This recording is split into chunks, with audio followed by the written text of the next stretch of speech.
All right, my people, how na day? This one is not long enough. Oh. So, there was a time somebody asked me that who am I because he discovered that I'm a man of many portfolios. Yes, of course, I'm a man of many portfolios because I do a lot of things. Normally in Nigeria we do. You go touch here, touch here, touch here. So now where favor you, you will now put your head, and that is exactly what I'm doing. Aside being a student, I am fully engaged in agriculture. And what do I do? One of the things I do is that I process gari, and just as you can see at my back, you might have been seeing some of these machines. Some of you who started this channel earlier on with me, you would understand the fact that yes, of course, I made a video here before and I posted. So recently we started processing gari, and today is the second week of our processing. And what are we doing today? Obviously, we want to put the gari on jack, and I am going to be explaining the process of everything. Just as you can see behind me, this is our automated fryer. The machine is mounted on it already, and how does it work? I am going to be explaining to you later when it is being put into use. I will explain that later, not in this video though. I will just give you a brief explanation on how it is being done. So as you can see right there, this is our jack where we do jack the gari. One thing you notice in this video, that if you should check out, look at my leg, look at my legs, how it is, you know how it is, everywhere is starch, and how neat this place is. One unique thing that keeps us different from others is that we are hygienic about processing our gari. And what do I mean by that? What I mean by that is that the place we process our gari is very neat. You can say, have you ever seen a gari factory where the floor is tarred, the machines are neat, everywhere is just so dope. So that is the reason why you should patronize me, because our gari is just so unique. You understand what I'm saying? So what they are doing now is that they are just trying to mount the gari on the jack. I'm going to be teaching you the entire process. So here again, you can see this is where we do grind our gari. Camera, come close by so that you can see the inside of the machine. So this is where we do grind our gari.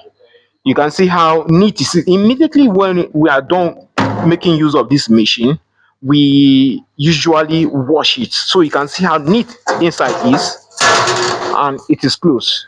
This is the engine that powers it. So camera, come close by. I'm going to be showing you. So after we're done, we're grinding it, we put it in sacks. So you can see this is gari. You can see how everything. You can see one thing about, turn this side, let them see.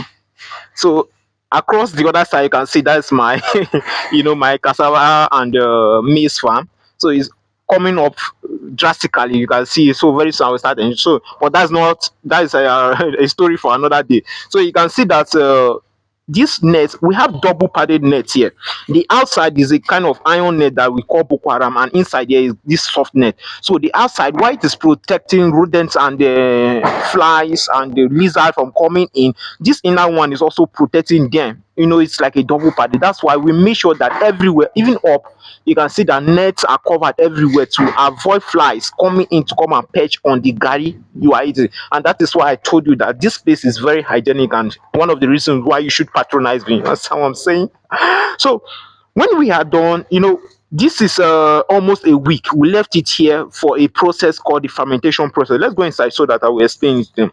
So we left it there for a week for the fermentation process to occur. When I made a video about cassava, and I told you one thing. I was like, we have two types of cassava. We have the bitter and we have the sweet cassava. What makes the difference is the cyanide concentration in the bitter and sweet cassava. So the bitter cassava has a higher concentration of cyanide, and this cyanide is kind of poisonous to the body.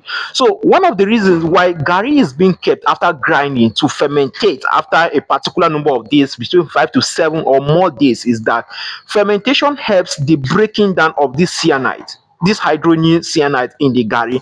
And the reason for that is that if this cyanide, the cassava is fermented, the cyanide will break down, thereby giving the cassava a taste and making it healthy for you to consume. That's why we do leave it after some time. A lot of people do, when you go to all this gari processing factory, they will just leave their gari to fermentate. And if you ask them the reason why, they will be like, oh, I don't know, but that is just simply the reason. Fermentation helps breaking down of cyanide in the cassava. And a lot of people will just grind their gari, and after grinding it, they will just put it on jack.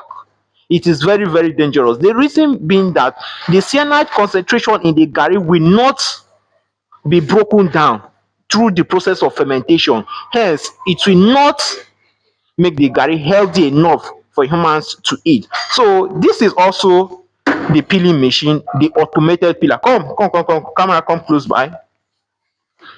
So you can see the way this works. This chamber, you can see how it is rotating. So once the engine is powered, this it will keep rotating like this and will pour inside, and you can see that it has a very rough surface. This is an iron plate. So as it is turning, rotating, and scrubbing the walls or the side of the gari, the cassava around it, that is how it will be peeling. And come this other side, come to this other side, and this is where the chamber where we do collect the, what's it called, the peas. So we'll just keep either a bowl or a sack here, and we'll be collecting the peas here. So as it is rotating under, rotating, that is how we'll be pouring water to wash it up. This is our chamber where we wash our gari before it back. You can see that everywhere is just neat and hygienic. So you can see this is where, after, you know, after we are done peeling it here, we now pour it here, we now wash it to make sure that our gari is stone free. And I can always assure you that our gari is 99.9% stone free. Hardly will you drink our gari and you find stone inside. It is because we are very hygienic about what we do here. So just as you can see, that is the process of jacking it, putting it on jack. It is still at the process. So you can see we'll put it there, put it, mount it, and this is the jack. So once we are done, we just put the jack over there and we'll jack it up, and it will just be pressing the water down. And this is the chamber where we collect our starch. You see, this is where we collect our starch. So you can see everything here is come to the other side. Let me show them. Is this place open? I want to show you where we do store. Come. I want to show you where we do store our gari. They already processed and ready for sale. I want to show you. Hold on.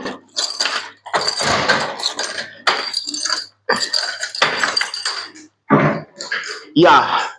So this is the room where we do store and keep our. So everything you see here is gari, ready for sale, already processed. You can see that it is well packed. If we open this sack now, we have a nylon that we do put inside this sack, then pour the gari, then tie it. So it's like a nylon is inside that water will not penetrate. Then all these sugar sacks. So you can see 1, 2, 3, 4, 5, 6, 7, 8, 9, 10, 11, 12. So it is a bag of 40 kg each. So the way we do it is that we can actually consider selling it to you in with wholesale. So if you are interested in this business, trust me, it's a very interesting business that I can consider selling it for wholesale. So this is our cooling chamber. We have a cloth here. We already fold it up.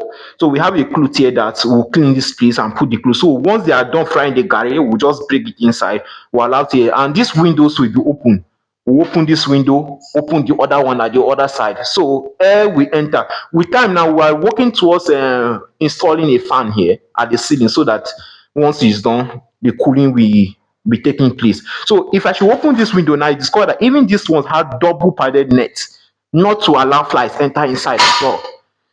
So you can see, so that is just the beauty of agriculture. A lot of people will be like, say now only you they do all this things. Of course, normally. So this is our lab coat. We put this on while working. So that is just the beauty of of agriculture.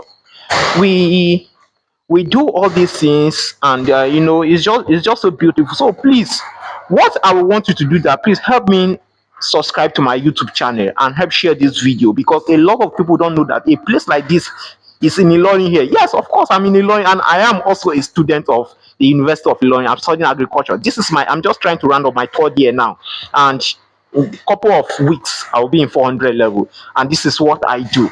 So please subscribe to my YouTube channel, and help me share this video so that together we'll build a community of people who are interested in agriculture. See you in my next video. Bye.